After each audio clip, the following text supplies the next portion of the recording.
हा रवा केक बघा, दिसायला एकदम मऊसूत, तोंडामध्ये घातल्या घातल्या विरघळणारा, तेवढाच स्वीट आणि बनवायला एकदम सोपा. आज आपण OTG न वापरता किंवा ओव्हनचा वापर न करता एकदम सोप्या पद्धतीने हा रवा केक घरामध्येच बेक केलेला आहे. तो कसा बेक करायचा आहे हे देखील या रेसिपीमध्ये सांगितलेलं आहे, त्यामुळे रेसिपी तुम्ही शेवटपर्यंत नक्की बघा. नमस्कार, मी सपनास इंडियन फूड्स कुकिंग रेसिपीमध्ये मी तुम्हा सर्वांचे स्वागत करत आहे. बेकरीसारखा आज आपण घरामध्ये रवा केक बनवतोय. हा रवा केक खायला एकदम स्वीट आहे आणि तोंडामध्ये विरघळणारा असा आज आपण घरामध्येच रवा केक बनवतोय. त्यासाठी आपण गॅसवरती एक पातेलं ठेवलं. पातेलामध्ये अर्धा लिटर एवढं आपण गाईचं दूध घेतलं. ह्या ठिकाणी तुम्ही म्हशीचं देखील दूध वापरू शकता. इथं आपण गाईचं दूध घेतलेलं आहे. दूध आपल्याला पहिल्यांदा उकळून घ्यायचं आहे. उकळल्यानंतर लो फ्लेमवरती हे दूध आपल्याला ना थोडंसं आटवून घ्यायचं आहे. म्हणजे अर्धा लिटरचं आपल्याला पावशेर एवढं दूध करायचं आहे. त्याच्यामध्ये आता आपल्याला साखर घालायची आहे. साखर घेताना इथं आपण 100 ग्रॅम एवढी साखर घेतलेली आहे. चमच्याच्या साहाय्याने मिक्स करून आपल्याला ती दुधामध्ये पहिल्यांदा विरघळून घ्यायची आहे आणि दूध थोडंसं आता आपल्याला आटवून घ्यायचं आहे. तोपर्यंत इकडं आपण एक काय केलेलं आहे, बाउल घेतलेला आहे. बाउलमध्ये इथं आपण चाळण ठेवली. चाळणीमध्ये आता आपल्याला बारीक असा रवा चाळून घ्यायचा आहे. रवा घेताना आपल्याला केकसाठी बारीकच घ्यायचा आहे. मापाने एक माप आणि वजनी प्रमाणामध्ये म्हटलं तर पावशेर एवढा आपण रवा घेतलेला आहे.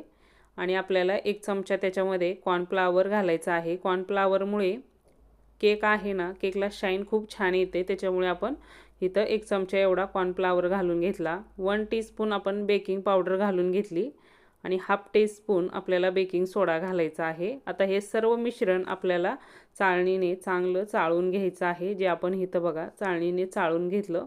मिश्रण आता आपण मिक्स करून घेणार आहे. एकत्र मिश्रण मिक्स करून घ्यायचं, कारण आपण त्याच्यामध्ये बेकिंग पावडर आणि बेकिंग सोडा वापरलेला आहे. त्याच्यामुळे आपल्याला हे मिश्रण एकत्र मिक्स करून घ्यायचं आहे. तोपर्यंत आपण दूध देखील बघा इथं आटवून घेतलेलं आहे. पावशेर एवढं दूध तयार करून घेतलं आपण. आता आपल्याला बटर पेपर आहे ना केकसाठी लागणारा, तो घरामध्येच तयार करायचा आहे. त्यासाठी मी काय केलेलं आहे, इथं एक कोरा पेपर घेतलेला आहे. त्याला ब्रशच्या साहाय्याने ना मी तेल लावून घेणार आहे. असं तेल लावून घ्यायचं. तेल लावताना आपल्याला पेपरला सगळीकडे तेल लावून घ्यायचं आहे. जसं मी घेतलेलं आहे ना तसंच घ्यायचं आहे. आणि आपल्याला हा पेपर ना 15 मिनिट एवढा ना उन्हामध्ये वाळवण्यासाठी ठेवला होता. नंतर बघा इथं आपला बटर पेपरही तयार झालेला आहे. बटर पेपर तयार झाल्यानंतर मी काय केलेलं आहे, केक टीन घेतलेला आहे. केक टीनच्या साहाय्यानेच आता आपल्याला बटर पेपर कट करून घ्यायचा आहे. त्यासाठी आपण इथं पेन्सिलने आखून घेतलं पहिल्यांदा आणि आपल्याला कात्री घेऊन हा बटर पेपर ना कट करून घ्यायचा आहे. आता इथं बघा आपण गोल आकारामध्ये बटर पेपर कट करून घेतला केक टीनच्या साहाय्याने. आता तो केक टीनमध्ये टाकून घेतला. आपल्याला केक टीनमध्ये टाकल्यानंतर थोडंसं ना बटर पेपरला वरती तेल लावून घ्यायचं आहे आणि केक टीनला देखील आपण तेल लावून घेतलं. केकसाठी जे आपण इथं मिश्रण तयार करून घेतलं ना, आता आपल्याला त्याच्यामध्ये दूध घालायचं आहे. दूध घालताना इथं मी थोडंसं पहिल्यांदा ओतून घेतलेलं आहे आणि आपण पॅचोलाच्या साहाय्याने मिक्स करतोय. असंच आपल्याला काय करायचं आहे, थोडं थोडं दूध वतायचं आहे आणि बॅटर मिक्स करून घ्यायचं आहे. एकदाच सगळं दूध नाही घालून घ्यायचं, नाहीतर कधी कधी काय होतं, बॅटर पातळ देखील होऊ शकतं. त्याच्यामुळे आपण काय केलेलं आहे, थोडं थोडं दूध मिक्स करत जातोय आणि मिश्रण मिक्स करून घेणार आहे. नंतर मी थोडंसं दूध ठेवलेलं आहे, ते आपण शेवटला वापरणार आहे. आता इथं आपण मिक्स करून घेतलं. बॅटर मिक्स झाल्यानंतर त्याच्यावरती आपल्याला झाकण ठेवायचं आहे आणि अर्धा तास एवढं ना आपल्याला दुधामध्ये ना हा रवा चांगला भिजवून घ्यायचा आहे. त्याच्यामुळे आपला जो केक आहे ना तो एकदम छान असा तयार होतो. रवा जेवढा आपला छान भिजेल ना तेवढा आपला जो केक आहे ना तो जाळीदार तयार होतो. त्याच्यामुळे आपण अर्धा तास एवढा रवा भिजवून घेणार आहे. तोपर्यंत इकडं आपण चेरी घेतलेली आहे, टुटी फ्रुटी घेतलेली आहे आणि आपण काळे मनुके देखील केकमध्ये घालण्यासाठी घेतलेला आहे. चेरी जी आहे ना ती थोडीशी आपल्याला चाकूच्या साहाय्याने कट करून घ्यायची आहे. आपण चेरी कट करून घेतली. एका वाटीमध्ये थोडीशी टुटी फ्रुटी, चेरी, मनुके आणि त्याच्यामध्ये असा मैदा मिक्स करून घ्यायचा आहे. मैदा मिक्स करून हे नंतर आपल्याला केकमध्ये टाकण्यासाठी इथं आपण वाटीमध्ये तयार करून ठेवलं. तोपर्यंत आपण ना गॅसवरती इकडे एक पातेलं ठेवलं. केक बेक होण्यासाठी आपल्याला पातेलं ठेवायचं आहे। पातेल्यामध्ये एक आपण रिंग टाकली, त्याच्यावरती घमेलं ठेवलं। गॅसची फ्लेम फुल ठेवून आपल्याला ना पातेलं 5 मिनिट एवढं फुल गॅसवरती गरम करून घ्यायचं आहे। अर्धा तास एवढा ना रवा आपण इकडं भिजवण्यासाठी ठेवला होता आणि भिजल्यानंतर बघू शकता रवा किती छान असा फुललेला आहे। असा मस्त असा रवा फुलतो दुधामध्ये आपण अर्धा तास एवढा भिजवण्यासाठी ठेवल्यानंतर। आणि राहिलेलं दूध देखील आपण त्याच्यामध्ये वतून घेतलेलं आहे। आता मिश्रण आपल्याला पॅचुलाच्या साहाय्याने मिक्स करून घ्यायचं आहे। मिक्स झाल्यानंतर त्याच्यामध्ये आपल्याला इथं व्हॅनिला इसन वापरायचं आहे। व्हॅनिला इसन वापरायचं असेल तर तुम्ही वापरू शकता, किंवा ह्या ठिकाणी विलायची पावडर देखील तुम्ही रवा केकमध्ये वापरू शकता। नंतर इथं आपण तेल वतलेलं आहे। चमच्याने आपण 2 चमचे एवढं तेल वतून घेतलं। मिश्रणामध्ये आपण जे बेकिंग पावडर आणि बेकिंग सोडा वापरलेला आहे ना, त्याला ॲक्टिव्ह करण्यासाठी आपण इथं बघा 1 चमचा एवढं विनेगर देखील घालून घेतलेलं आहे। विनेगर घातल्यामुळे बेकिंग सोडा आणि बेकिंग पावडर ॲक्टिव्ह होते आणि मिश्रण जे आहे ना ते चांगलं बघा असं फुलून येतं। जे आपण इथं मिक्स केल्यानंतर बघू शकता किती छान असं फुलून आलेलं आहे। आणि नंतर मग त्याच्यामध्ये आपण इथं जे टुटी फ्रुटी, मनुके आणि चेरी ठेवली होती ना, ती मिश्रणामध्ये मिक्स करून घेतली। मिश्रण आपल्याला चांगलं पॅचुलाच्या साहाय्याने मिक्स करून घ्यायचं आहे।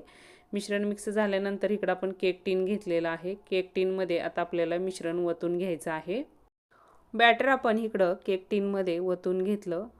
बॅटर केक टीनमध्ये वतल्यानंतर आपल्याला केक टीन थोडासा टॅप तरी करायचा आहे, किंवा पॅचुलाच्या साहाय्याने ना हे मिश्रण असं मिक्स करून घ्यायचं। आणि वरती ना त्याच्यावरती आपल्याला थोडीशी चेरी आणि टुटी फ्रुटी आणि आपण थोडेसे काळे मनुके देखील घालून घेतले।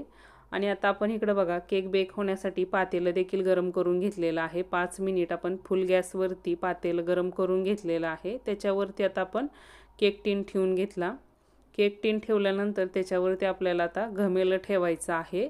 घमेलं ठेवल्यानंतर गॅसची फ्लेम आपल्याला लो करायची आहे आणि लो फ्लेमवरती रवा केक बेक करताना आपल्याला ना 45 मिनिट लो फ्लेमवरती तो बेक करून घ्यायचा आहे, तरच रवा केक छान असा बेक होतो।